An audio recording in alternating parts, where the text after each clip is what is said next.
Okay.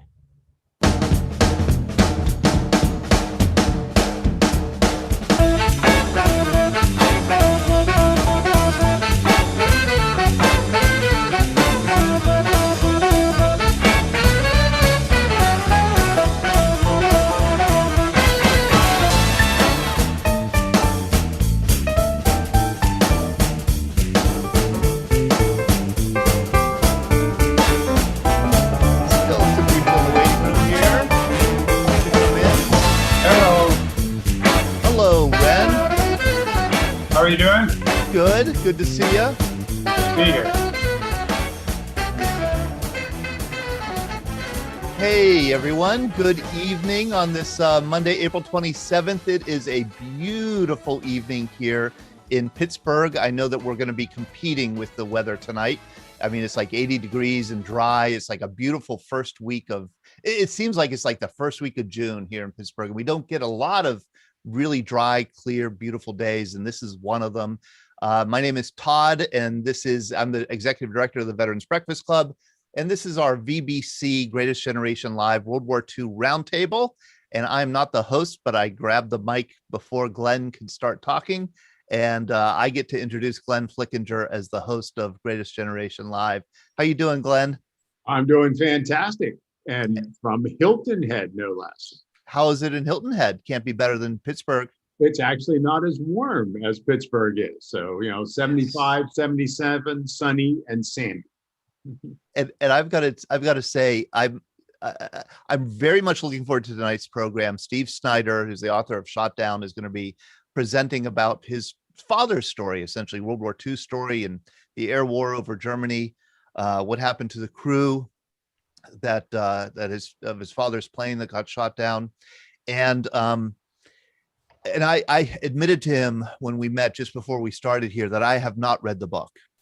But I'm impressed by the book because I saw the book for sale on Amazon, and he has like well over 1,000 reviews. And then he has 30,000 ratings on Goodreads.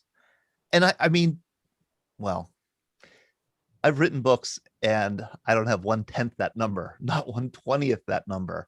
And so I asked him what his secret was. And well, he said he's a good salesperson. So Steve, thank you. He won't divulge his secrets, but I think he should write an article about how to promote a book, because boy, has he done it well. And I know it has to be a good one. That many wonderful reviews on Amazon. So thank you, Steve, you're joining us from Southern California. Yes, I am. Yeah. Seal Beach. How is it at Seal Beach? Blue sky and sunny, and it's probably in the low to mid 70s. Okay. Nicer in Pittsburgh. No humidity though. But it's like that year round. Yes, exactly. I mean, this is the one day a year we'll be able to say that. So that's why I had to get that in. Glenn, I'll just throw it to you. Okay, thank you, Todd. As Todd said, I think most of you are on the program know I'm the host of the World War II Roundtable. And as Todd already mentioned, we're really, really pleased to have Steve Snyder on tonight. He wrote the book Shot Down. He'll be showing you this on some PowerPoint slides. And I did read the book. And I have to tell you, Steve, I don't think I said this to you, but when I first ordered it, and I thought, it's not been published. It's written by a non-professional. How good is this going to be? Well, as you can see by all my yellow little tags in there, it's incredibly compelling and very interesting. And Steve is to be congratulated for not only getting this done, but writing a very interesting story of his father, which I'm sure is a heartfelt story from what his father went through. And his father, B-17 pilot, one of many thousands of B-17 pilots shot down. But there's some very interesting twists, which I'll leave to Steve to bring up, about his father and his experience after he was shot down. And in fact, the whole crew is a fascinating story to follow.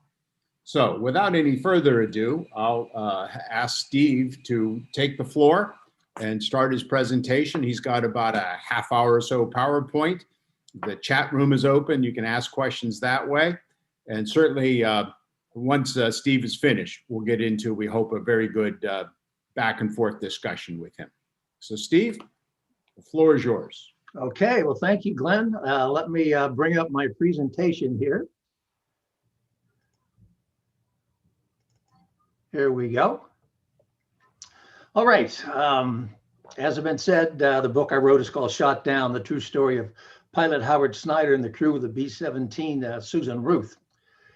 Growing up, I knew the basics of my dad's World War II history. I knew he was a B-17 pilot. He was stationed in England with the 8th Air Force. His plane was named the Susan Ruth after my oldest sister, who was 1 year old at the time that he went overseas. And he flew bombing missions over occupied Europe. And in February 1944, his plane was shot down and he was missing in action for 7 months, but he evaded capture and eventually got back to England. But it wasn't until I retired in 2009 that I really had the time to delve into my dad's war history in more detail. At that time, I had no intention of writing a book. My parents had kept a lot of material and information from the war years, and I just wanted to go through that and organize it and learn more detail. And there were two items that were really significant. One was a diary that my dad wrote while he was missing in action about his plane being shot down. That's absolutely riveting, and it's in the book. And so riveting that was included in 2 books that were written. And now I can't get my slides to move here. There we go. The book on the left is called The Mighty Eighth by Gerald Astor. That was about the 8th Air Force, which was stationed in England and flew high altitude daylight precision bombing missions over occupied Europe and Germany. And the goal was to hit military and industrial targets to cripple Nazi Germany's ability to wage war. The moniker The Mighty Eighth was given to the 8th Air Force by noted historian Roger Freeman, because of the number of planes they could put up on missions. They would number into the hundreds. And on December 24th of 1944, 2,000 bombers hit targets around Berlin. I get excited when I see one B-17 up in the sky, and I can't imagine what it must have been like with 2,000. The other book was First Over Germany by Russell Strong. It was about the 306 bomb group that my dad was in. Russell was a navigator in the 306, and after the war became its historian. The motto of the 306 was First Over Germany, because the 306 bomb group was the first bomb group to hit a target in Germany, Wilhelmshaven, on January 27th of 1943. The other item that was really significant were all the letters that my dad had written to my mother while he was stationed in England before being shot down. And reading those letters was absolutely fascinating. My dad was very candid in those letters. He talked about what bombing missions were like, talked about what life was like on the air base, what life was like in England and London at the time, escapades of him and his crew. And as I said, I just became fascinated with the story of my dad and his crew, and it became my passion. I started reading book after book about the air war over Europe, went on the internet and spent countless hours doing research, downloading declassified military documents. I went on a quest to find relatives of all his crew members to see what information that they could give to me. Joined a number of World War II organizations, started going to reunions, listening to veterans tell their story. And finally, 3 years into my research, I just came to the conclusion that the story of my dad and his crew was so unique and so compelling that people needed to know about it. So I decided to write a book. From the time I started my research to the time the book was published was 4.5 years. It took me about 12 months to write the manuscript and another 8 months to publish it. I actually formed my own publishing company, Seabreeze Publishing, LLC, which is the name of the street that I live on in Seal Beach, California.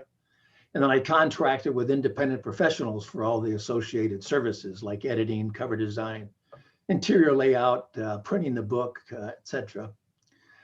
The first half of the book kind of builds up to the day the plane was shot down, and then the second half is all about what happened afterwards.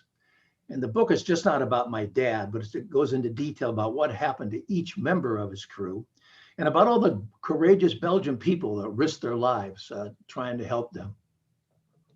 The book's available in all formats, ebook, hardcover, paperback, Audible. So you can enjoy it in various formats. In the print book, though, there's 200 time period photographs, so you can visualize everything that you're reading about. But I probably wouldn't have written the book if it wasn't for two Belgian gentlemen.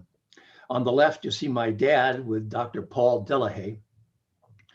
And on the right, you see me with Jacques Lelot. The picture of my dad was taken in 1994 at the 50th anniversary of the liberation of Belgium. And the picture of me and Jacques was taken 20 years later at the 70th anniversary of the liberation of Belgium. And these two men were young boys during the war, and they were greatly affected by it. They saw firsthand the atrocities committed by the Nazis against their family and friends. And later in life, they became local historians, and they interviewed all these members of the Belgium underground about events that took place involving my dad and his crew, and they documented their testimony. And they gave me unbelievably detailed information about events that would have been lost forever without their dedicated research. So I owe them a great deal. Dr. Delahaye passed away in 2013, but Jacques still with us, and he's a dear friend of mine. Initially, my dad didn't go into the Air Force as a result of the first peacetime draft in U.S. history implemented by President Franklin Roosevelt in the fall of 1940. My dad went into the Army in April of 1941, and he was stationed at Fort Lewis, Washington.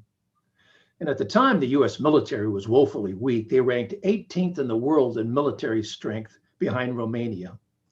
And they were also very ill-equipped, as you can tell by the World War I vintage uniform that my dad has on in this picture. 3 months later in July, he married Ruth Hempel at First Lutheran Church in Pasadena, California. My mother was born and raised in Pasadena, as was I. It was right after she graduated from UCLA, where she was a classmate of the legendary Jackie Robinson. My dad was spent his early years in Norfolk, Nebraska, and he and his family moved to California right before high school. A few months later, on December 7th, 1941, a date which will live in infamy, Japan bombed Pearl Harbor, and the United States was at war. My mother was very worried. The future was very uncertain, so she went up to Washington over Christmas to visit my dad. And 9 months later, Susan Ruth was born. Well, my dad at the time, he has a new bride, a baby on the way, and he was worried about how he's going to support his new family. He didn't think he'd do that very well on a private's pay in the Army. So he decided to volunteer for the Air Force, where he could make more money, especially if he made it through pilot training and became an officer. So in June of 1942, he went through pre-flight training at Santa Ana Army Air Base in Southern California. And then he went through the various stages of pilot training. This slide's a little busy, but on the left-hand side, there are the three main components of pilot training. First was primary training. And then if the pilots, or the cadets, I should say, that made it through primary, they went on to basic. And pilot training was really rough, both mentally and physically. Had to be really sharp. 40% of the cadets flunked out and never washed out and didn't make it through pilot training. After basic, they separated the pilots out going to advanced training. They either went into single engine planes or fighters, or they went into twin engine planes, which resulted in either transports or bombers. Typically, the shorter pilots went into fighters because of the cramped conditions in the cockpit. My dad was 6'3", so they put him into twin engine planes. But I also think it was based on personality. It seems to be those fighter pilots tended to be pretty cocky, have big egos, be risk takers, more independent, whereas those bomber pilots tended to be a little more level-headed and team players. Here you see my dad in primary training at Santa Ana, California. This was a big day for him. It was right after he soloed for the first time. And you can always tell when a cadet soloed, because you can't wear your goggles on top of your helmet until you've soloed. So that was a big day for him. You see him smoking there. Everybody, I think, smoked back in those days. These are the three different planes he flew in pilot training. In primary, up at top, he flew a Stearman biplane. And then in basic, a single wing Vultee Valiant. And then in advanced training, twin engine Curtiss Wright AT-9, also flew a Cessna Bobcat. He graduated from advanced pilot training in April of 1943, where he received his pilot's wings and commissioned as a second lieutenant. And then he went on to transitional training, where he learned how to fly a four-engine B-17 bomber. And then from there, he went to operational crew training, where the various members of the crew came together and they learned to operate as a team. And then once deemed ready, they were assigned overseas to the European Theater of Operations. My dad and his crew reported to the 306 Bomb Group on October 21st of 1943. It was located in Thurley, England, which is about 60 miles north of London. This is what the base looked like at the time. It's no longer there, but they have a nice little museum that my wife and I have been to on a couple of occasions. Here you see the insignia of the 306 Bomb Group. It was the Triangle H. There were three air divisions in the 8th Air Force. The 306 was in the 1st Air Division, signified by a triangle. And then each bomb group had a designated letter. For the 306, it was an H. So he had the Triangle H representing the 306th. In addition to being the first bomb group to hit a target in Germany, the 306 was also the longest serving bomb group in the 8th Air Force. They reported there in September of 1942, and they didn't go back home until December of 1946. They stayed on after the war, involved in the Casey Jones Project, which was the aerial photo mapping of Western Europe and Northern Africa. Most of you have probably seen the movie 12 O'Clock High, starring Gregory Peck. Well, that was based on a true story about the 306 bomb group. The fictional bomb group in the movie, The Night 18th, was derived by multiplying the 306 by 3. A further distinction the 306 bomb group had was that their flight surgeon, Thurman Schuler, was responsible for convincing 8th Bomber Command General Ira Eaker to implement a mission limit. Up until the spring of 1943, there was no limit on the number of missions these combat crews flew. And the morale was getting very, very low because they realized they'd never make it back home. They'd either be killed or they'd be shot down and become prisoners of war. Even Schuler recommended a mission limit of 20, but Eaker set it at 25. But at least the bomber crews had a light at the end of the tunnel and something they could shoot for. Later on, when Jimmy Doolittle took over the 8th Air Force, in January of 1944, he eventually raised the mission limits to 30 and then to 35. The 306 Bomb Group flew B-17s. The 1st and 3rd Air Divisions in the 8th Air Force flew B-17s. The 2nd Air Division flew B-24 Liberators. Now, this is nicknamed the Flying Fortress because the firepower it had on the plane. It had up to 13 50 caliber machine guns that could put out a lot of firepower and can also take a tremendous amount of battle damage and continue flying. Each bomber had tail markings to identify them. Here again, you see the Triangle H of the 1st Air Division and the 306 Bomb Group. And then each plane had a specific identification number on the tail, which was assigned by the manufacturer. The Boeing company designed the B-17 and manufactured 64%, but Douglas Aircraft Company and Lockheed Vega each produced 18% of the bombers as well. There were 3 different types of B-17s flown in Europe. First was the E model, but they only made about 500 of those, so that was quickly phased out by the F model. And that was eventually phased out in the fall of 1943 by the definitive B-17 model, the G model. And you can always tell the G model by the chin turret under the nose here. Here's my dad's crew. A B-17 had a 10-man crew. They had 4 officers who were kneeling in front. In the lower left is my dad. He was the first pilot, and as such, the commander of the plane and the crew.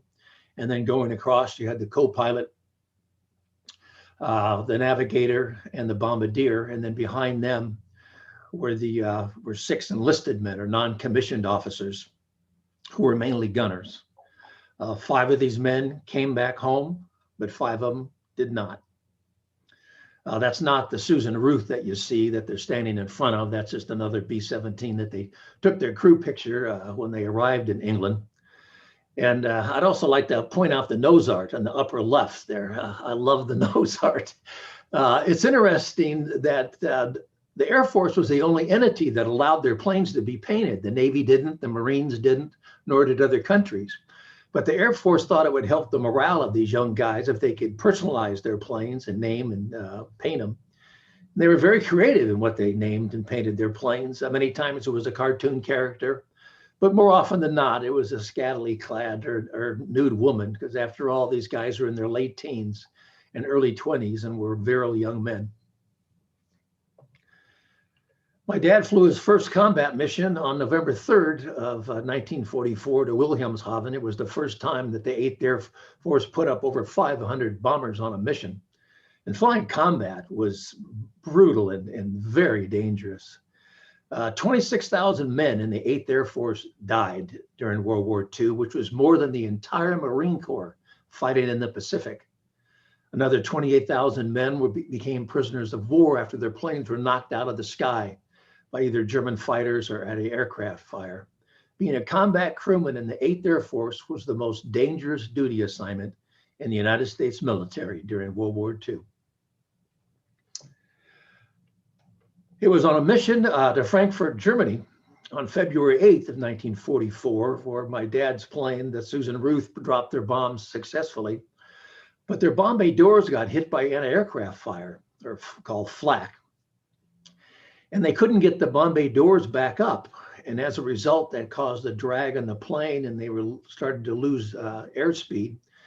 And they were lagging behind the bomber formation, which was heading back to England to their bases.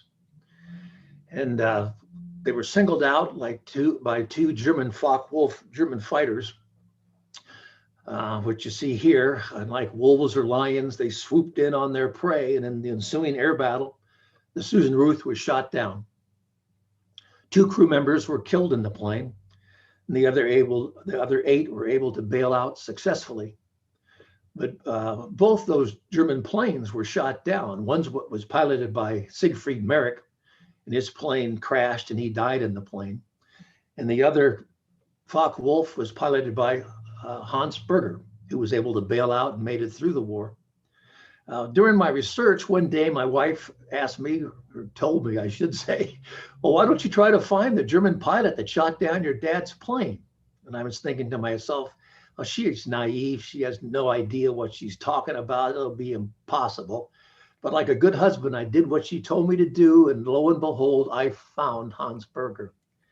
And fortunately for me, he became a translator after the war, so he speaks perfect English. And he gave me some wonderful insight that's in the book about what it was like to go up against the 8th Air Force. After my dad bailed out, he came down in some trees right at the French-Belgium border. This is one of the 200 pictures that are in the book, and was sent to him by 2 of the young men who helped him down out of the trees. His parachute got hung up on the branches in the trees here, and he was dangling 20 feet off the ground and couldn't get down. But 2 Belgian men, Henri Franken and Raymond Dravin, came to his rescue before the Germans could get to him. They went back to the farmhouse, got a ladder and a rope, and they helped him down this tree. That's Henri Franken standing next to the tree. They helped my dad down. Henri sent that picture to my dad after the war. This occurred during the early afternoon. So after they helped him down, they told him to stay put and hide, because they thought it was too dangerous to try to move him during daylight with German patrols looking for him. So that night they came back and got him, and they took him to the Dravin farmhouse, which is still there today. It's right at the French-Belgium border. That house is in Belgium, but those trees are in France. He stayed there one night. They thought it was too dangerous for him to stay there any longer than that, again, with those German patrols in the area. So on the following night, a Belgian customs officer, Paul Tilcan, came on a tandem bicycle to take him to a safer location. They started out that it was the middle of the night, pitch dark, kind of rainy. My dad had some shrapnel wounds in his leg and can only pedal with his good leg. And they came to a hill. And they had to get off the bike and started pushing the bike up the hill. When they got to the top of the hill, there was a building there, a little cabaret, cafe. This is what it looked like in 1994. The lights were on, music was playing, people were laughing, talking loudly. And all of a sudden, two German officers come walking out the door with their arms around these two young girls. And one of them comes up to my dad, puts his arm around my dad and asks for a light for a cigarette. Well, my dad's petrified. He can't speak German or French at that time. But fortunately, Paul Tilcan was able to and lit the guy's cigarette, and they let him go on their way. My dad said that these two Germans were too drunk, or as he said, snockered, and too interested in these young girls to pay too much attention to a couple of yokels pushing this bike up the hill in the middle of the night. And after that, my dad was moved from place to place to place. How long he stayed at any location depended on how brave the people were who lived there and how dangerous the Belgium underground thought it was for him to stay there. He might spend one night, he might spend 6 weeks. Here you see a few of the people that helped him. He had many people help him. My dad's on the left with the beret. They gave him that to try to help him, fit into the local population, although, as you can also tell, he's quite a bit taller than the locals. And the people who helped my dad and other members of his crew, or any downed airmen for that matter, were unbelievably brave. They risked not only their lives, but the lives of their family and friends hiding downed airmen. If the Gestapo, the secret German police, found out about it, they'd be arrested, tortured, and either shot or sent to a concentration camp. And some of the people who helped my dad and other members of his crew did meet that fate. Here you see a couple of women who my dad stayed with for lengthy periods of time. On the left is Ghislaine Bayou. It was with her and her husband Maurice that my dad wrote his diary. And then on his right is Jeanette Guedin. Her husband was actually a captain in the French army who was captured when Germany first invaded the lowlands in France in 1940, and he became a prisoner of war for the remainder of the war. Normally, when the underground came across downed airmen, they tried to get them back to England through various escape routes, down through France, over the Pyrenees, into Spain, and then out through British-controlled Gibraltar. But something always went wrong trying to get my dad out, and it became very stressful for him. After all, his plane was attacked, he was on fire, he had to bail out, he came down in a foreign country, had no idea where he was. Didn't know what happened to his buddies on the crew, couldn't communicate with the US military. He was being held by complete strangers. They really couldn't communicate. My dad had a little French-English dictionary he could refer to, and any of these people helping him could be a collaborator and turn him over to the Gestapo. And there were several occasions where he was almost discovered that are described in the book. One of those was at the home of Maurice and Ghislaine Bayou. One evening, there were loud pounding at the door, and Maurice told my dad to go up on the roof and hide. And then when the Germans were gone, he'd come back and get him. And you really can't tell from this angle of the picture, but in the roof, out of the attic, there's just a real small little tiny window you have to crawl out of to get up on the roof. And it's a tile roof at a very steep angle. I've been in that house at really all these places that I'm showing you.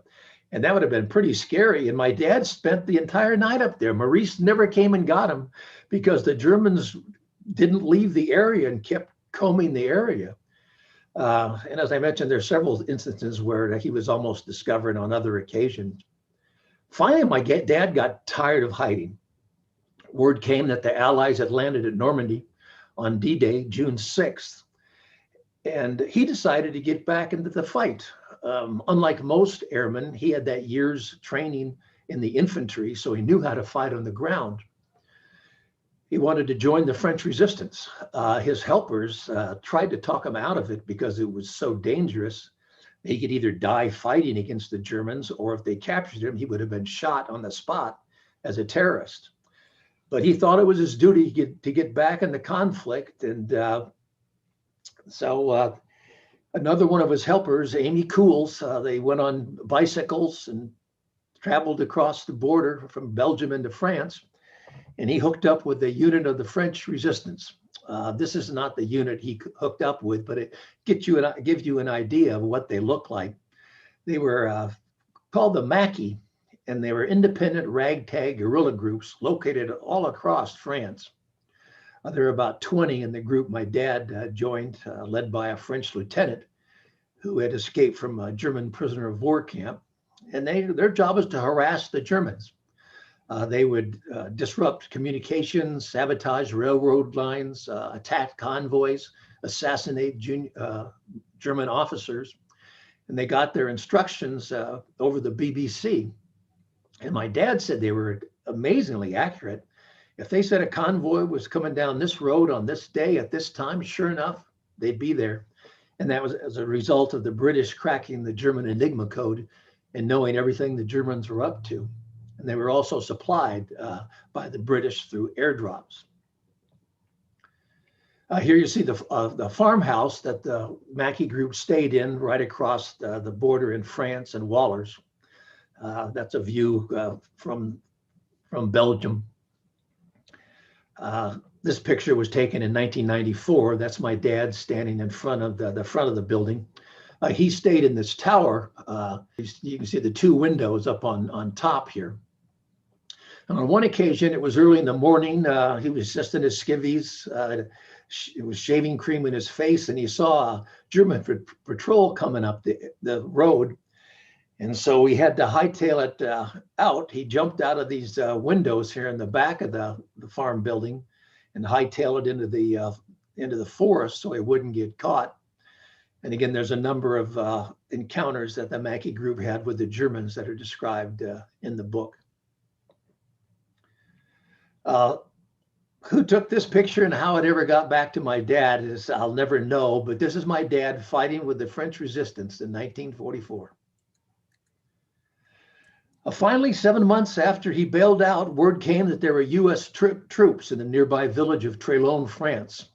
So he walked into the town square, went up to an army major. Actually, it was an element of Patton's Third Army, which would come up through France after D-Day. Identified himself. They interrogated him to make sure he was who he said he was.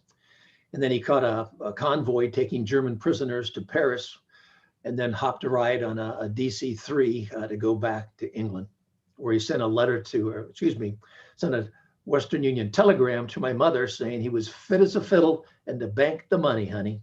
He had all that back pay coming from his months of being missing in action.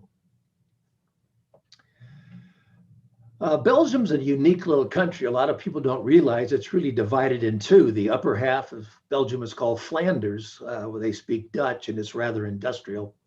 And then the lower half of Belgium is called Wallonia, where they speak French. And that's where my dad and other members of his crew was right at the French-Belgium border here, where the plane and the guys who bailed out, actually my dad and the plane came down in Belgium, and the other members of the crew were able to bail out, came down in France, but then the resistance brought them back over into Belgium. My dad stayed in Charleroi for quite a while. And then the French resistance stayed in that farmhouse down here in France, and Trelon, France is right down here.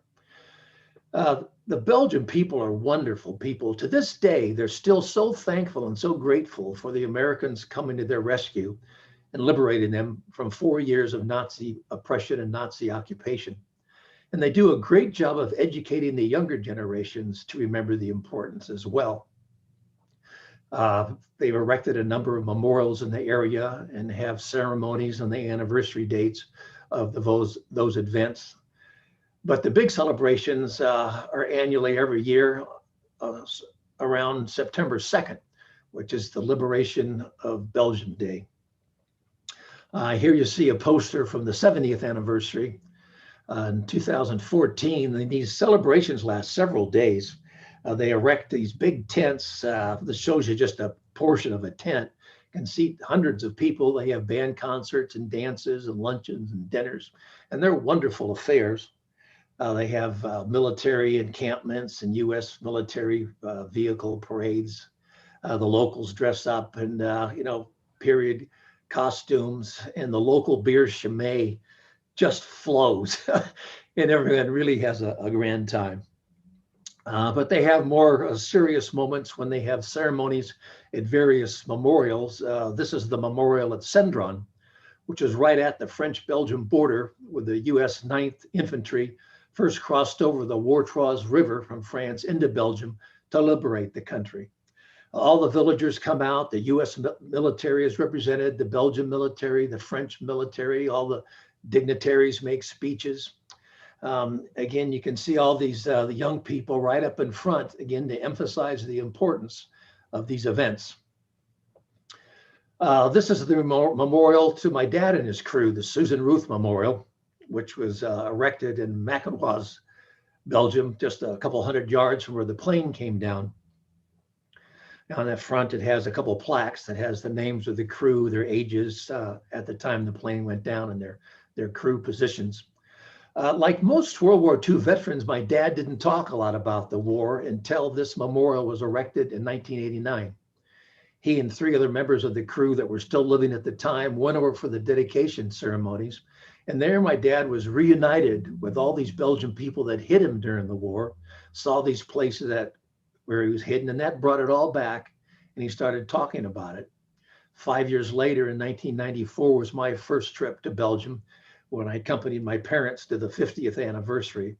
And that's when it became personal for me, because I went around, my dad showing me all these places, so I could see things firsthand.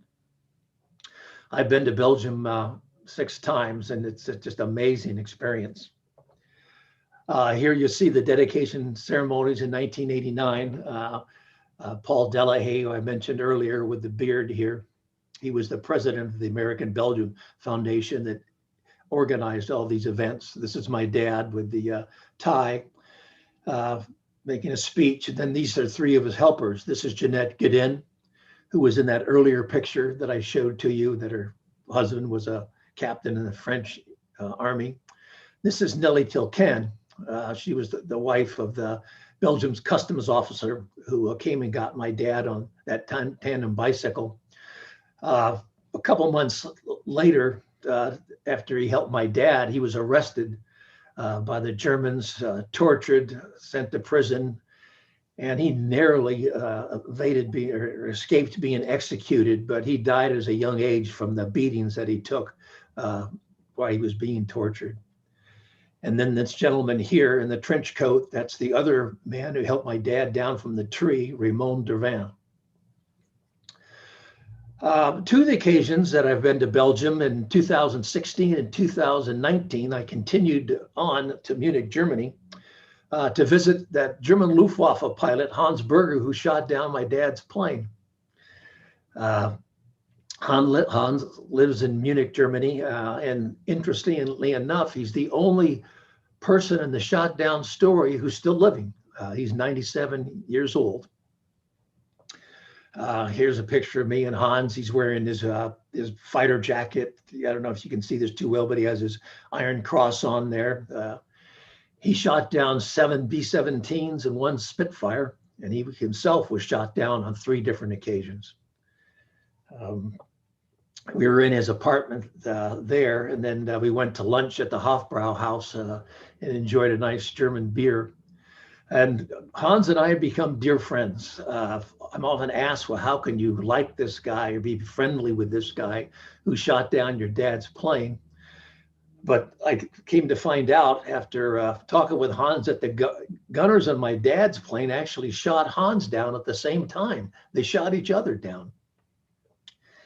And Hans was really just like the U.S. airman. He was a young guy, 19, 20 years old, fighting for his country, trying to do a job and trying to stay alive. He said it was unfortunate they had to be shooting at each other, but that was war. And World War II was the defining moment of my dad's life, probably for any guy that served in World War II. I mean, nothing could equal that. And at one point in time, my dad's life and Hans' life crossed paths. So Hans is part of my dad's story, part of my dad's life. So I have always felt a kinship and a relationship to him. Here you see my dad and I in 2004 at the World War II Memorial in Washington, D.C. I accompanied him on a reunion to the Air Force's Escape and Evasion Society, and we took a bus down from Pennsylvania. Actually, it was we were at King of Prussia. It was right before the official dedication that year. He wanted to see the memorial before he died, and that was the last trip he ever took. My dad wasn't the last crew member to die, but he was the oldest at 91. And today, all the World War II veterans are in their mid to late 90s or even early hundreds. At the end of World War II, there were 16 million World War II veterans. And as you can see from this graph, we're losing them at a rapid pace. Only about 2% of those men, those great men, are still with us. There is no other event in history that affected more people than World War II. 60 million people died, millions more were wounded, millions more were left homeless and displaced. It changed the course of America and the world forever. And the brave young men who fought and died for freedom are without doubt the greatest generation, and their sacrifice must never be forgotten. It's our duty to remember. Thank you. Thank you, Steve, for a very interesting story. It's what your father did, what those crew members did is something to be remembered for all time. And certainly for us, it's our duty to keep telling the story to the younger generations that are coming up. Let me ask you, start some questions, Steve. When you and I talked and reading your book, you also go into pretty exhaustive detail on the other crew members. So don't have to do it by name, but of the 10 crew members, we know 2 died in the crash itself, in the shoot down itself. What happened to the other 8 crew members, Steve? Okay. Well, one is your father, of course. So the right. others. Well, 3 of them were picked up immediately by the Germans and became prisoners of war. 2 of them were very severely injured, and they were eventually repatriated back to the US before the war ended because of the seriousness of their wounds. And then the 3rd crew member that became a POW, he spent the entire war as a POW and then was liberated when the war ended. And he was involved, some people might be familiar with the Black March, the 86-day, 500-mile march of prisoners across Germany when the Russians were coming in, which was an amazing story in itself. One other crew member evaded capture. Unlike my dad, though, who was moved from place to place to place, he was hidden in one house the entire time by a woman and her 2 daughters. He was 19, then turned 20, and then celebrated his 20th birthday with them. And then the other 3 crew members, they evaded capture for a couple months, and they joined up with 5 other downed U.S. airmen. And the 8 of them were hiding in this makeshift hut that they and some other Belgium members of the Belgium Underground built. But a Belgium collaborator ratted them out to the Germans, and they came and surrounded the hut, captured him, interrogated him, and shot, or I should say murdered, all 8 of them. So finally the crew came home and 5 did not. So there's a lot of, agony and tragedy that happened. And then also, a lot of joy as well. Another thing that makes the book personal is that there's a lot of letters, or I should say excerpts from letters in the book from members of the crew and relatives of the crew. The ones after the crew went down and were missing in action, the exchanges that the wives and mothers and sweethearts had, and the worry and the grief they had with their loved ones missing in action are really, really moving. Right. You spend a lot of time on those letters, and what's happening into the families in the States while all these men are going through this in Europe, and that part is heart-rending, because so little information provided that could be provided, right?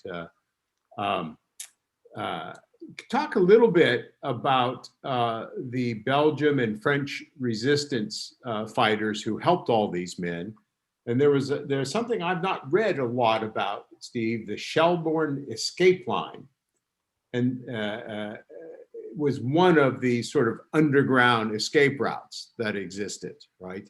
And many of these resistance fighters who helped our men were, as the one example, the man was tortured and survived, but many were tortured and executed. So speak just a little bit about how all that happened. Sure. Well, in addition to those 8 U.S. airmen that were captured in the woods near Chimay, Belgium, were 2 young Belgian men in their early 20s, members of the Belgium underground who were helping them. They would bring them food and clothing and things like that. They were sent to concentration camps in Germany, never to be heard from again. Yeah. But as you mentioned, the escape routes, Cherbourg was one of the escape routes there in France. And actually, there was a member of my dad's crew in training that actually my dad kicked off his crew, but became a member of another crew, and his plane was shot down, and he was helped by the underground and made it out through the Cherbourg line. The Cherbourg line took men to the coast, and then the British would send these kind of like PT boats to pick them up on shore, all at night. I mean, I can't imagine how scary that must have been. Right. The biggest escape route was called the Comet Line, and that's the one that went through France over the Pyrenees, and then down through Spain and out through British-controlled Gibraltar. And the Germans would plant spies along these lines, and they would then capture members of the line. That's one of the reasons that something went wrong trying to get my dad out, because these lines were compromised frequently by Germans posing as members of the underground and then capturing the members of the underground and either executing them or sending them to concentration camps. So many of the people on these lines were captured and killed. The bravery of these people are just unbelievable. But they felt that here these total strangers from another country were coming to liberate them from the Nazis. So it was the least they could do to risk their lives to try to help them. Right. Todd, you can see anybody with questions or hands up. Are there members of our audience that want to ask a question or two? No, but I will invite people to ask a question if they'd like. I do have one strange little question, and that is, why in the world would they have taken pictures of your father? Some of those photographs are just stunning, but you wonder, why would they take those photos that could be used as evidence? Well, my dad asked Maurice that, and he said he had lots of other papers that it could doom him.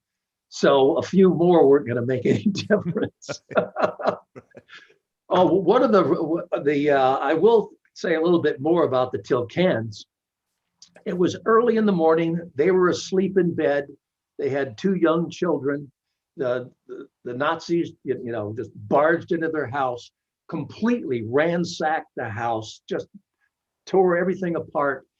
And Paul had a pistol that he had hidden, and it was illegal to have any firearm.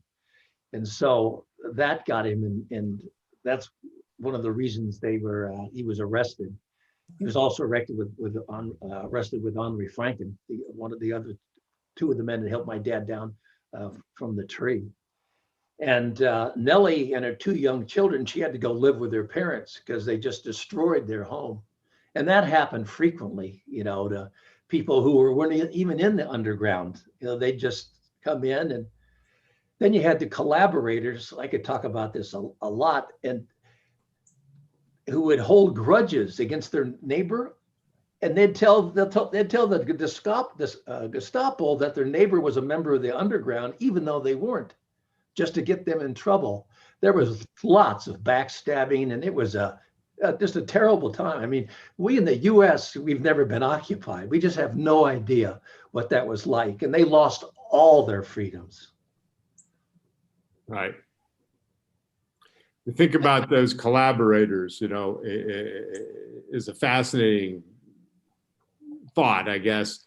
And I think I also know what happened to them after the war, once the Allies liberated Belgium and France, right? Those people were brought out into the open, and some of them dealt with harshly.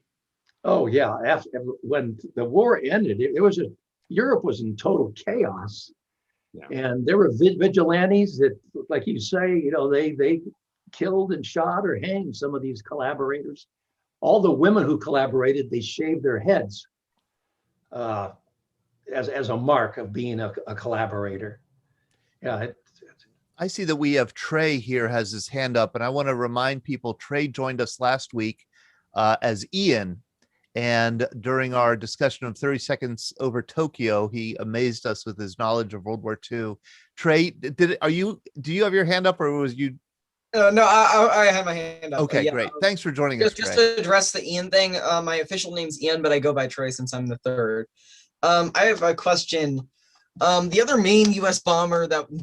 heavy bomber that was used in the war was the B-24 Liberator. It was known as a death trap in the early war, but it eventually rose to power to become one of the greatest airplanes of all time and being one of the most produced planes of World War II, right behind the IL-2 Sturmwolf, which was a Russian ground attack aircraft. I was wondering if Mr. Snyder's father ever saw or flew one of those, because those are very interesting planes. They have a very interesting silhouette with their forward turret. They actually had, instead of a chin turret, they had a nose turret instead of a nose like dome like you see on something like a B-25. I'm very impressed with your knowledge. That's fantastic. Thank you. I love it when younger generations take an interest in world history, and particularly World War II. Yeah, I go to 8th Air Force Historical Society reunions, and you know, these guys who flew B-17s and the guys who flew B-24s always get into these arguments about which is the better bombers. Interesting to sit there and listen to these vets talk. The B-17 bombers say, well, the B-24 was the box that the B-17 came in. And then the B-24 guys will say, well, actually, a B-17 didn't have a 10-man crew. They had an 11-man crew. They had 10 combat crewmen and a publicist. And you're right. There were over 18,000 B-24s made compared to over 12,000 B-17s. And the B-24 could fly faster and carry a bigger bomb load, but the B-17s could fly higher and take a tremendous greater amount of battle damage. The B-17 was also easier to fly than the B-24. But my dad never flew a B-24 beside the smaller aircraft he flew in pilot training. He only flew the B-17. And I will mention that when my dad got back to England, the Air Force had a rule that if you were shot down and helped by the underground, that you couldn't go back into combat, because they were worried if you were shot down a second time, captured by the Germans and tortured, that you give up the identity of the people that helped you the first time. The only exception to that rule is Chuck Yeager, who personally met with General Eisenhower and talked him into letting him go back into combat. So my dad was sent back to the US, and then he became a B-17 flight instructor in Florida and in Ohio for the remainder of the war. I just wanted to add something. Just a small thing. One of the reasons that you mentioned the publicity that the B-17 got compared to the B-24, I just wanted to add, maybe I think they looked more elegant in the public's eye to see just this fleet of big old bomber planes flying over. The B-17 kind of looked like an ugly duckling. Yeah. Or if you've been on the Doolittle raid stream, a ruptured duck. Yeah. Like a guppy, a pregnant guppy. Yeah. Well, It was an ugly plane. just to throw in the British side of this, because I actually had the chance at a World War II conference to talk to a British Lancaster pilot, and they claimed their plane was better, carried more bomb load, which I think it did, and could go Lancaster further. was able to carry so much bomb load that it would be able to fly to Berlin, drop a bunch of bombs, and just come back. It actually sunk the KMS Tirpitz, which I have the sister ship up here actually.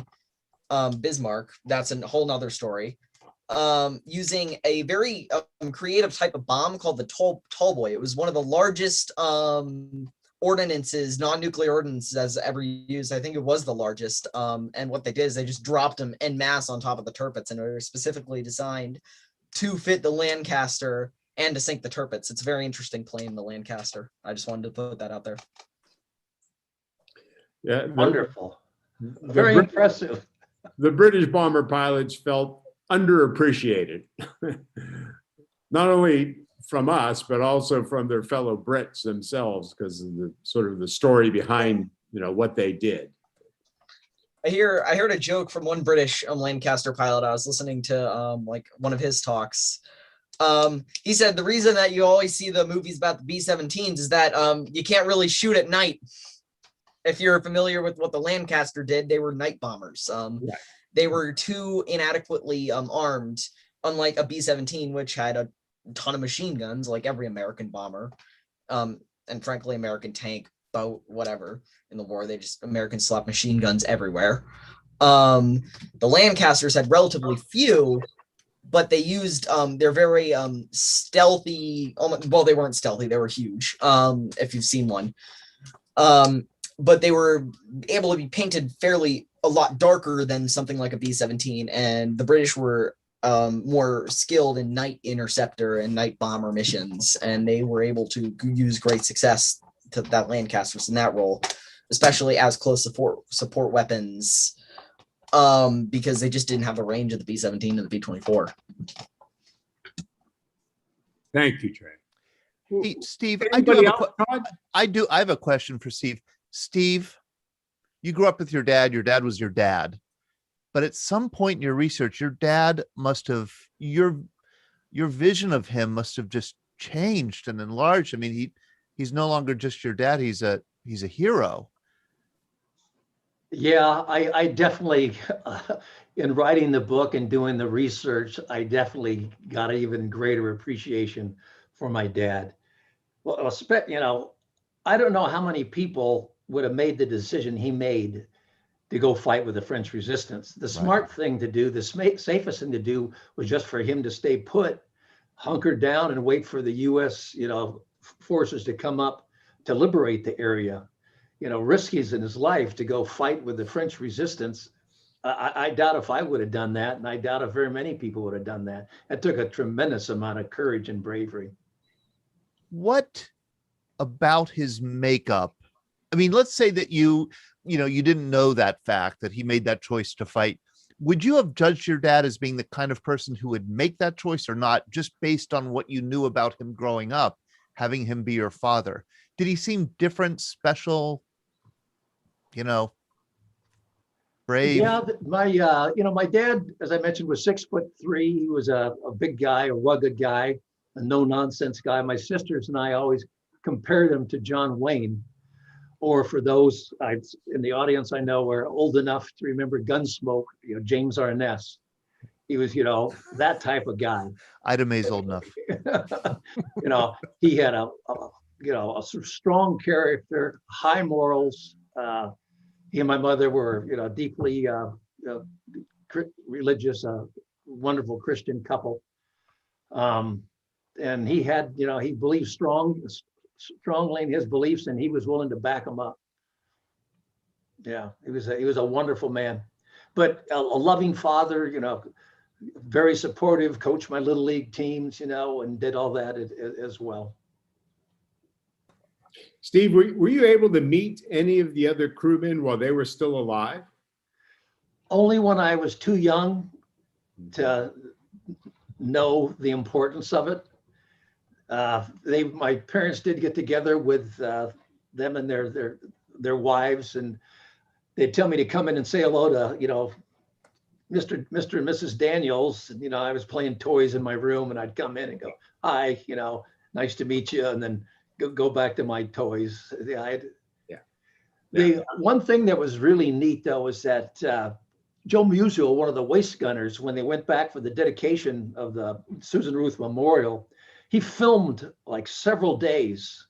And even though it's in this really grainy, that old camcorder film, and the quality's low, he filmed hours and hours, which they talk. It's great to see him interact and talk about their World War II experiences. And so I got a feel for what they were like. And what's interesting, Joe Musial was, I'll let you give the line. Cousin of Stan Musial. Yeah. Cousin or nephew? Nephew. Yeah. And he lost his leg. He was one of those ones that was badly injured, right? Yeah, his foot. His foot? Yeah. Okay. Well, I guess last chance for any other questions of Steve Snyder tonight. Yeah. Jim Roberts has his hand up. I think Matthew, did you? Yeah, Matthew. Let's go with Matthew. Hi, thank you. Mr. Snyder, pleasure to hear the story of your father, and just amazing. But you had mentioned that you met the pilot, the German pilot Hans, who had shot the plane down, and you said that he gave you some perspective on what the Germans thought of the American bombers coming over. Can you share some of that? He was absolutely scared to death. Besides the bombers, having all those machine guns, he had to deal with all the fighter escorts, and they would be so outnumbered that, it was like most of all his friends died in the war. They were all killed because he had outnumbered 10-1 when they'd go up. He said it was very, very daunting. As I mentioned, he was shot down 3 times, and probably one of the reasons why he might not have been killed is at the end of the war, he became a test pilot for the Henkel 162, the single-engined jet fighter. Oh, yeah. The Germans were trying to produce. It never really got into combat. They couldn't work the bugs out of it. But that probably might have saved his life doing that. Okay. Thank you. Thank you very much.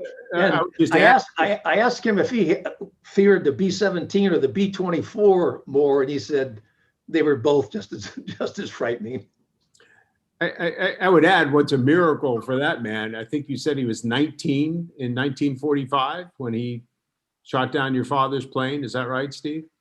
He was 22, I think, at that time. Okay, but still. No, he's 20. He was 20. Because the German fighter pilots were decimated starting in 1943, 1944, going forward, and they kept bringing in younger and younger kids and giving them, a minimal amount of training. Learn how to fly, and then and they were running out of fuel. They couldn't train these kids, and so the 19 and 20-year-olds that went up, 90% of them were shot down in their first 2 or 3 missions. Yeah, absolutely. Because we had, Glenn, go ahead. Sorry, go ahead, Matthew. I'm sorry. Go ahead. Excuse me.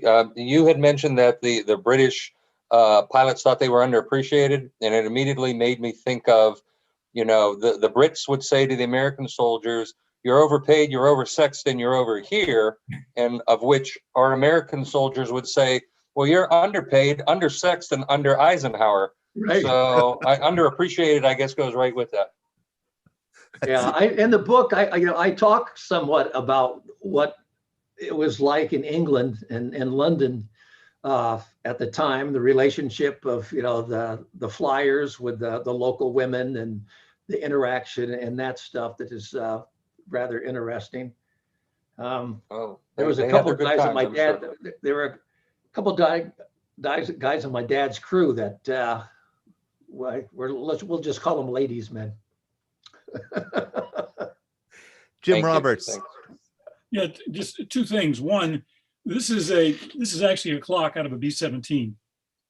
Well, Ah. hold it. Let's spotlight you, Jim, so other people could see that. I'm going to spotlight for everybody. That's a clock out of a B-17. Yep. If you look at the engineer's flight console, it'll be at the top row in the center. My dad pulled Boy, it out of a wreck. My dad pulled it out of a wreck. He was a crew chief on a B-17 in World War II. geez. Yeah, fabulous. It How still neat. actually works. There's no jewels in it, and I wore it out as a kid. I wore it all the time. So I turned it over to a watchmaker, and they played with it for 2 years. It'll run for 10 seconds or 30 seconds and then quit. There's no. It was designed for the life of a B-17, which was, But so the one question I have for you is: did your father's crew fly their plane from the States to England when they went? Because we know about the WASP pilots who delivered the planes to the appropriate places in North America. But did your father's crew fly it over? Yes, and that's in the book actually.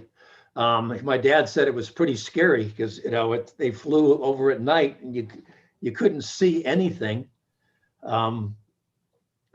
But they flew their own plane. They picked up a new plane at Scott Field in Illinois, and then flew to Maine, and then at the Gander, Newfoundland, and then went over. And they had a brand new plane. As soon as they got to England, they took it away from them. I guess gave it to a more experienced crew, and they got a beat up B-17. Yeah, not all the crews flew their planes over, but some of them did. And there were a few that were lost in that trip over, because that was a dangerous route. Weather was terrible. More or less did reckoning, not much in the way of navigation tools, right? Right. So Absolutely. Steve, Okay. you are such a pro at presenting this story. You probably have done this before. A couple times. How many talks do you think you've given about your dad's story? Ooh. But over 50. Okay. Maybe I've never really. Yeah, maybe 75. I don't know. It's just you. It's just I have different length presentations. I have a 20-minute. This was a 30-minute. I also have a 45-minute. You know how to hit your marks, as they say in showbiz. I mean, you absolutely hit your marks. It was a pleasure and a wonder listening to this amazing story. And we did put the link to your website here on the Zoom side and on the Facebook Live side. So if people want to order the book, they can do it through your website. And they could also watch a wonderful 13-minute documentary that you made about this story. And there's another thing, a gallery. We tried to get this across in our emails to earlier this week. I don't know how many people actually clicked, but you did something amazing on your website. And that is you created this wonderful video gallery of archival film footage from World War II, specifically about the air war and airplanes and aircraft. I mean, you have dozens and dozens, if not hundreds of videos there. Thank you for doing that. Yeah, there's a lot of my websites. I just didn't want it to be, about the book. Right. But I wanted to, there's a lot of interviews with veterans, World War II veterans on there, and links to archival footage, like you say, a lot of links to research sites about the air war over Europe and resistance, the escape routes. There's a lot of information on there for people to research and learn about the air war. And that's stevesnyderauthor.com. And I put the link specifically to the World War II entertainment, the film, the archival film that you have.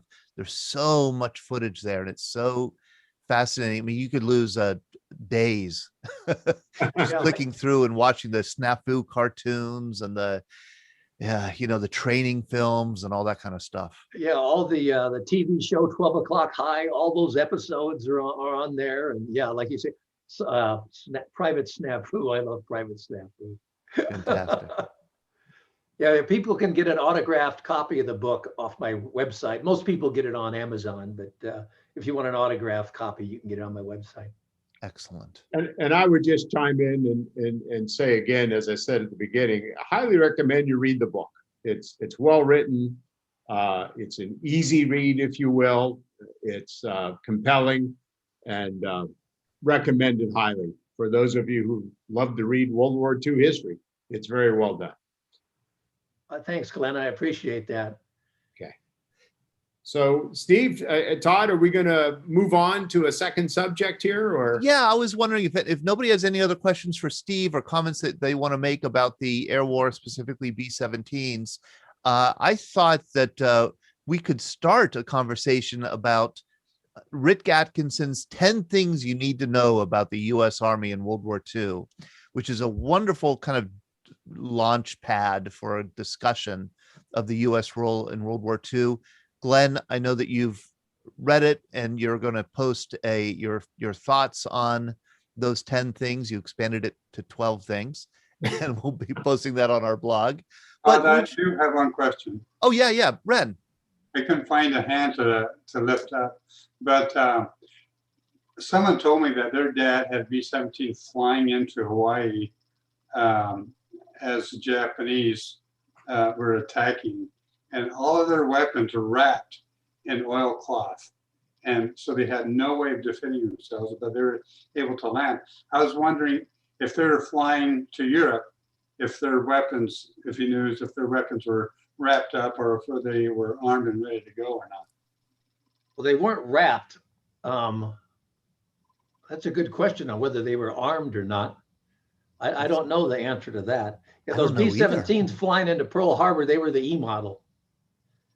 And actually, I'll mention another thing. Joe Musial, one of my dad's waist gunners, he flew on a B-17 in the Pacific, had 70 missions in the Pacific, and he was at Pearl Harbor when it was bombed by Japan. Whoa. Wow. And then they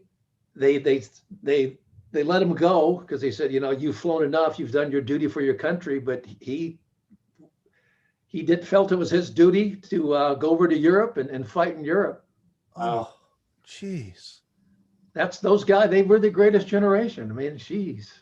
Different breed of men. Yes. Totally. And by the way, Steve, Stan Musial's from Pittsburgh, Denora, close to Pittsburgh. Just so you know. My dad's navigator, Robert Benninger, was from Pittsburgh. Oh, yeah? Yeah. How interesting. Oh, and my boy. dad was the only crew member west of the Mississippi.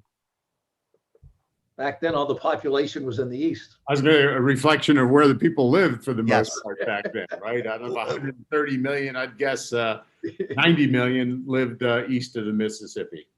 Yeah. And before, I was going to go to Trey, but before we get to the 10 things and to Trey, I was also just going to make the observation, your dad's height was probably a disadvantage also as he was hiding out in Europe. I mean, he must have been larger than most Europeans at that time, I'm guessing. Yeah, well, absolutely. Well, he played, he was a good basketball player, and he played center on his bomb squadron team. At 6'3", he was the center. Right. And that's why one reason my dad didn't have more missions that he tore the ligaments in his ankle playing basketball and couldn't fly for 2 months. So some of the other members on his crew had more missions than he did. Trey, you were going to say something? Yeah, I had two things I wanted to say. The first one, we were talking about B-17s in Pearl Harbor. I had two observations and also bombers getting attacked while they were flying into Pearl Harbor. I had two observations. One, this is a pretty famous story, but the original wave of Japanese bombers at Pearl Harbor were mistaken for B-17s, a flight of B-17s, because the radar operator was told by one of his flight, like the people on the flight control said, hey, if there's ever music playing at 3 a.m., that's to help the bombers get guided into the Pearl Harbor using the radio signal, because they didn't hire DJs to play music at 3 a.m. And when he turned on the radio, it was 3 a.m. there was music going. So he thought that the Japanese planes were actually B-17s. Very huge mistake. And also another thing I wanted to mention, if you've ever watched Midway, you'll know that Dauntlesses, SBD Dauntlesses from Yorktown and maybe Lexington. I don't know if Lexington, I think it was just, it was actually Enterprise, sorry. It was Enterprise. That they were jumped by Japanese fighters coming in as well. And the second thing, we were on the topic of Pittsburgh. My great-grandfather lived close, Cleveland. Ziggy Wojcik, if you're a friend of the Historical Society, you'll know that name. The old last name.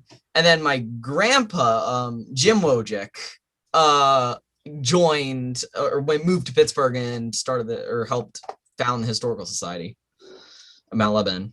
Yes, and Jim is a good friend of mine and a great guy and knows a lot. When I found out that you were his grandson, it all made sense to me. So yes, absolutely. Matt Frankovich, you have a question that you put in the chat. Why don't you ask it? Yeah, Steve, you had mentioned that your mom was at UCLA and when Jackie Robinson was there. Did your mom know him personally?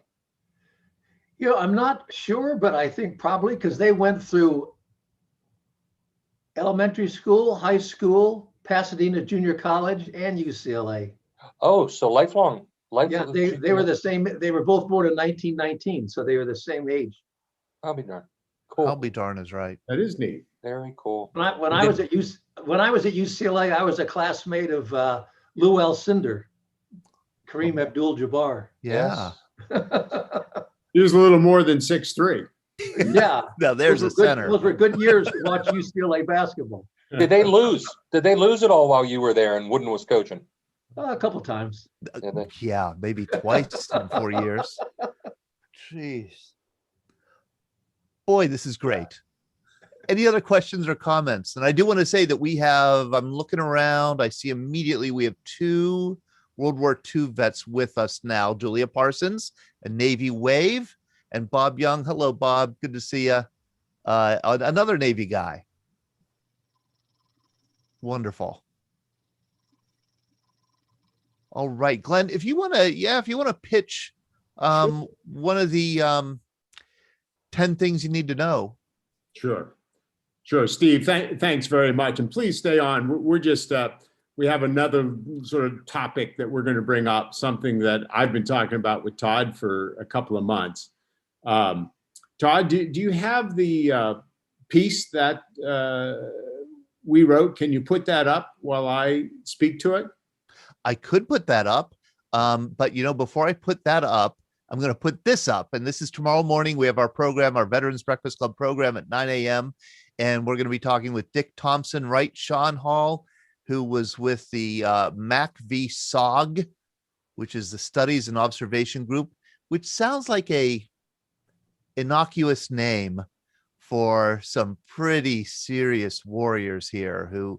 These were the kind of people who dropped into, way into the rear and did all kinds of demolition, sabotage, sabotaging the Ho Chi Minh Trail, engaging the enemy way behind enemy lines. Dick Thompson was a member. He's going to join us tomorrow morning at 9 o'clock. And we're going to talk about SOG and those guys. I know several of our veterans remember the MAC v. SOG personnel in Vietnam. Sean, did you have anything else you wanted to add about that? Oh, can't hear you. Can't hear you, Sean. Hello. Can you hear me now? Yes. I had a great time talking with Dick the other day. He's got some incredible stories to share. So I'm really excited to have him on the program tomorrow morning and then come back Thursday night. We're having just a great week with VBC. Come back Thursday night for Generation 9/11, where we're going to talk about the withdrawal of Afghan troops, or withdrawal of troops from Afghanistan. And joining us also will be Wesley Morgan, the author of the recent book, The Hardest Place, about the Pesh Valley in Afghanistan. So, it's. And I got to tell you, Wesley Morgan, he went to Princeton University. Mm-hmm. As a junior, he had to write a senior thesis. He decided to write his senior thesis on the war in Afghanistan, and he got embedded with American troops in Afghanistan while he was a college student. Mm-hmm. how in the world that happened. I would love. I can't wait to hear that story. Yeah. He said it was something to do with Petraeus. There was something I heard in an interview that Petraeus made a decision that allotted him to be able to get embedded. So I'm interested to hear what that was. And what did his parents have to say? That's Exactly. I another have that question written down. thing. Exactly. Okay, I'm going to share one of these. Let's see here. Oh, I think I could. Oh, here it is. Glenn, this is your number one of your 12 things to know. Rick Atkinson only had 10, but our Glenn Flickinger has 12 things you need to know about the U.S. Army in World War II. Well, let me just little preface here. Like a lot of you, and I've heard some of you express this, I am a huge fan of Rick Atkinson's. I've read, I think, every word that he's written. And I've listened to, I don't know for sure, but 95% of his podcasts, a lot of them through the Pritzker Military Society. So I've even been able to, over the years, have a kind of a little bit of a dialogue with him via email, which I found very surprising that years ago I sent him an email, via his website, and a week later I got a response. And it's been back and forth, once a year, right? So this podcast is something he did at the Pritzker Military Society 12, 13 years ago. 10 things you should know about the U.S. Army in World War II. And if you had the chance to listen or watch it, you can watch it or listen to it. Todd had put the podcast in the newsletter a couple days ago. I personally think it's a great foundation in the fundamentals of World War II from the veterans' point of view. Who were these men? Where did they come from? What training did they go through? What was the sort of macro situation that they found themselves in and why? So I had hoped that, and we're going to run out of time to do much of this tonight, but I'd hope that we could all watch that podcast, use this summary that I put together, which I think Todd is going to post at some point on the website or through an email, and then just have a discussion about the points that were made by Rick Atkinson. All right, number one, and I think most of us would know this, but he offers such pieces of details that I just find it fascinating. We all knew that in 1939, the U.S. Army was, as he put it, puny, right? Under 200,000 men, 14,000 officers. They were totally unprepared, ill-equipped, ill-trained, not ready for prime time, as this says, right? They were also very old. The average major, right? Just a middle sort of level rank as an officer was 48 years old. Aren't too many 48-year-olds that can fight in a war, right? A quarter of all lieutenants in the National Guard were over 40. And as he puts it in his podcast, the National Guard generals were certifiable political hacks, right? Because think about it, they were all from the local area. They were the mayor, the lieutenant governor, the judge who got into these positions because of their political connections and not their military, capabilities. So the fact that we then, and Steve's father is an excellent example of this, the fact that we then were able to turn that whole situation around so quickly, starting really only in 1940, when the draft occurred in the fall of 1940 and the nationalization of the National Guard and the reserves. Only then were we able to begin to turn the situation around and form the beginnings in 1940 and 41, an army that was worth the title Army, or Army Air Force, or Navy for that matter as well. Here's another point that Atkinson makes Glenn, that I'd love to talk to you about, and I think it has indirectly a lot to do with the story that we just heard, the Air Force story.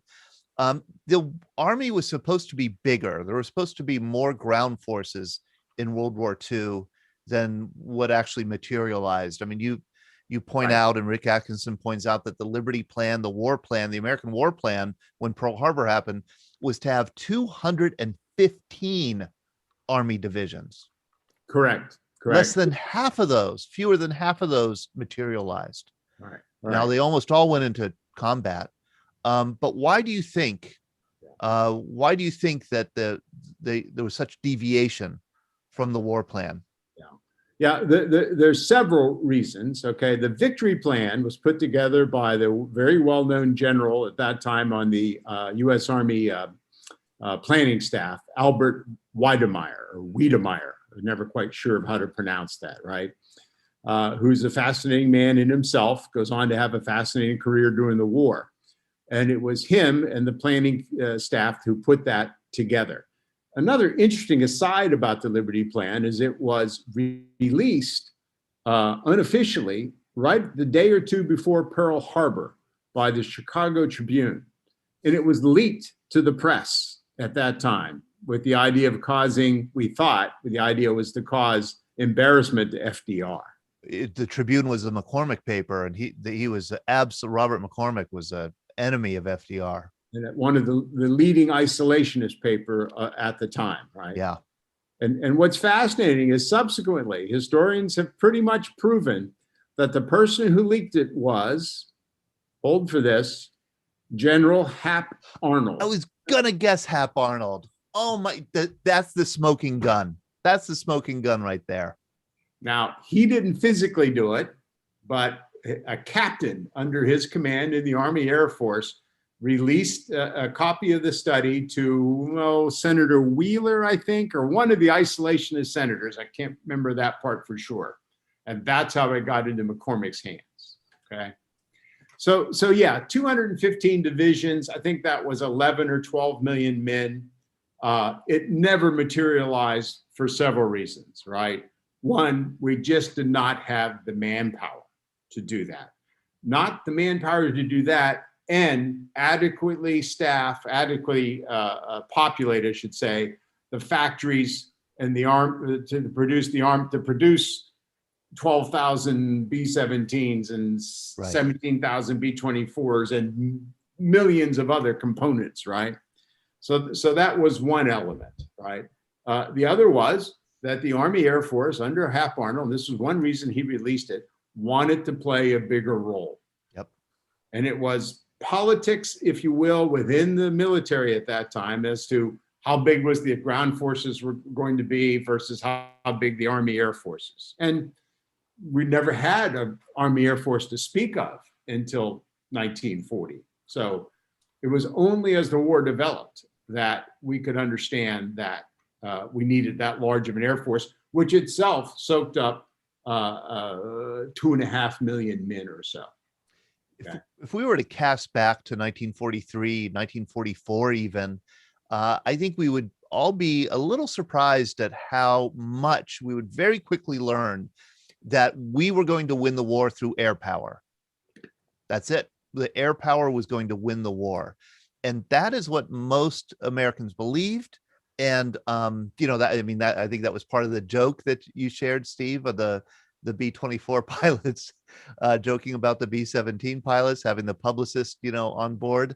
The Air Corps, the Army Air Corps, the Army Air Force got such just glowing publicity that it was the high technology that was going to win the war, and that helped to scale back the ground forces.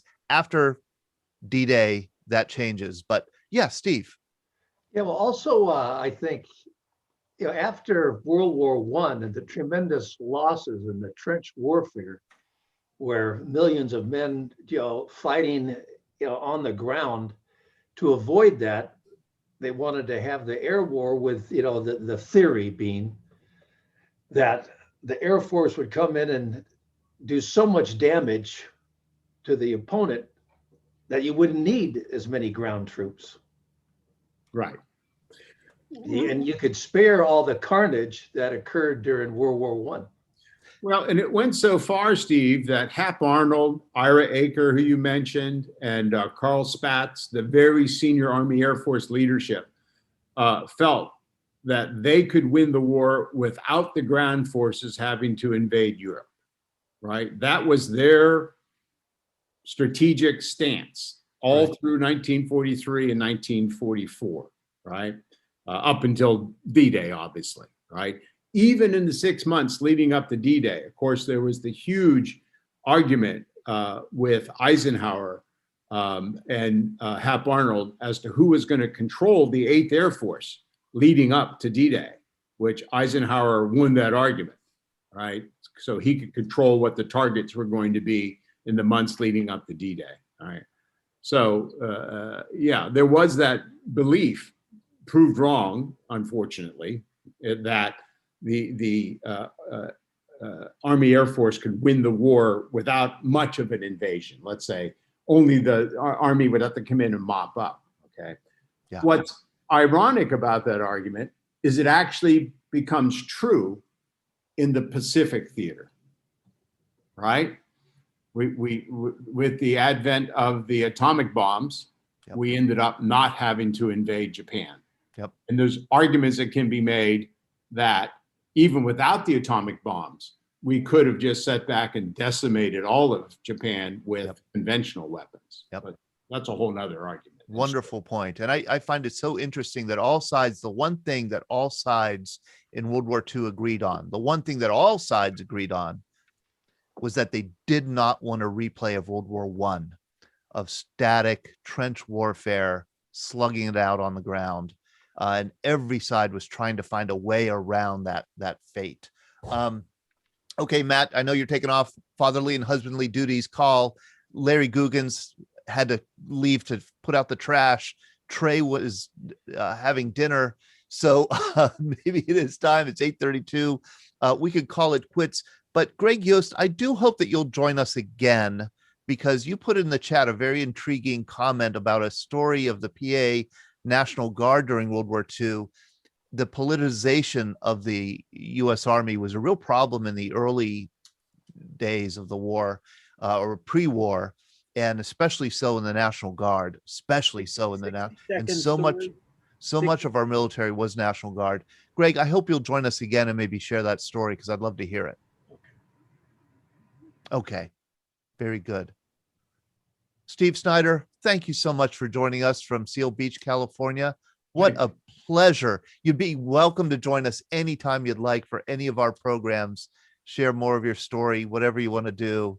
Have an announcement. It was great having you. Glenn, thank you for hosting. Thank you. My pleasure, as always. And let's just one last plug for our next show, next program in May. Oh, yeah. I'll let you tell them who we've got coming on in May. We have one of the few remaining Tuskegee Airmen, Colonel Harry Stewart, will be joining us on May 26th. I think that's it. The fourth Tuesday of May. Fourth Tuesday of May? Is that May 26th or 25th? I'm not sure. Remember. I think it's 26th. Yes, he's going to be joining us from Michigan. 25th. Thank you, Jim Jameson. May 25th, Colonel Harry Stewart, one of the few, he was a pilot, P-51 pilot, served with the 15th Air Force, I think 7 kills, and a fascinating person. And we got him, and we're going to hear his story 1 month from today, Tuesday, May 25th. Fantastic. All right. But before then, I hope you see you tomorrow morning at 9 a.m. or Thursday night at 7 p.m. All right. Take care, everyone. Thanks for joining us. Good night.